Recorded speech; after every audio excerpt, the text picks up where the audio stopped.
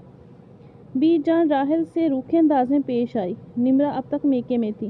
عباس راحل سے گرچہ انتہائی ضروری بات کے علاوہ کوئی بات نہیں کرتا تھا، مگر اس کے باوجود اس کا پورا خیال رکھ رہا تھا۔ نمرہ جب واپس آئی تو عباس حیدر کی پہلی بیوی اور بیٹی کو دیکھ کر پہلے تو ششدر رہ گئی، پھر اس نے ہنگامہ مچا دیا۔ عباس کا اور اس کا زوردار جھگڑا ہوا۔ اس کی ایک ہی شرط تھی، عباس اپنی پہلی بیوی کو طلاق دے اور بیٹی بھی اس کے حوالے کر دے، جبکہ عباس اسے صاف الفاظ میں کہہ رہا تھا، میری پہلی بیوی اور بیٹی کو قبول کرنا ہوگا ورنہ تمہاری مرضی۔ جبکہ بی جان بھی عباس سے ناراض تھی۔ ان کا کہنا تھا، راحل نے اتنی ذہنی اذیت دی، اس کی بیٹی کو اتنے سال چھپائے رکھا اور اب وہ اس کو اپنا رہا ہے، اسے نمرہ پر ترجیح دے رہا ہے۔ عباس کا کہنا تھا، وہ راحل کو اس لیے نہیں چھوڑ سکتا کیونکہ وہ اس کی بیٹی کی ماں ہے۔ نمرہ اور اس کے درمیان جھگڑا طویل چلتا رہا، جس میں راحل ایک طرف خاموش ڈرے سہمے قیدی کی طرح انتظار کرتی رہی کہ نہ جانے اس کے بارے میں حتمی فیصلہ کب ہوگا۔ عباس جب کس طرح اپنی بیوی اور بیٹی سے دستبردار ہونے کو تیار ہی نہ تھا اور نہ ہی وہ اس بارے میں کوئی فیصلہ کرنا چاہتا تھا۔ نمرہ نے علیحدگی اختیار کر لی۔ عباس کو تو کوئی فرق نہ پڑا، البتہ بی جان اس سے کافی عرصہ ناراض رہیں، جنہیں عباس نے بڑی مشکل سے منایا۔ راحل اس کی منتظر تھی، نہ جانے کب وہ اپنی ناراضگی ختم کر کے اس کی طرف لوٹتا ہے۔ وہ اس کو دل جیتنے کی ممکن کوشش کر رہی تھی، اس کا کھانا، کپڑے، ہر چیز کا خیال رکھنے کی کوشش کرتی، ہر چیز کی ذمہ داری اس نے اپنے سر لے لی تھی۔ کچھ عرصہ تو عباس کا رویہ انسلٹ امیز اور روڈ رہا، مگر پھر آہستہ آہستہ وہ دل کے ہاتھوں مجبور ہو کر نرم پڑنے لگا۔ وہ راحل امتیاز سے ہمیشہ کے لیے ناراض نہیں رہ سکتا تھا، کیونکہ اس کے دل میں پہلے کی طرح اس کی محبت موجود تھی۔ اسی عرصے میں اگرچہ وہ کسی چنگاری کی طرح راکھ میں دبی ہوئی رہی، مگر جیسے ہی عباس حیدر نے خود سے اعتراف کیا، محبت کی چنگاری آگ کی طرح بھڑک اٹھی۔ اس بار راحل نے خود کو اپنی مکمل دلی رضامندی سے اسے سونپا تھا، کیونکہ اس کا دل بھی عباس حیدر کی محبت کا دم بھرنے لگا تھا۔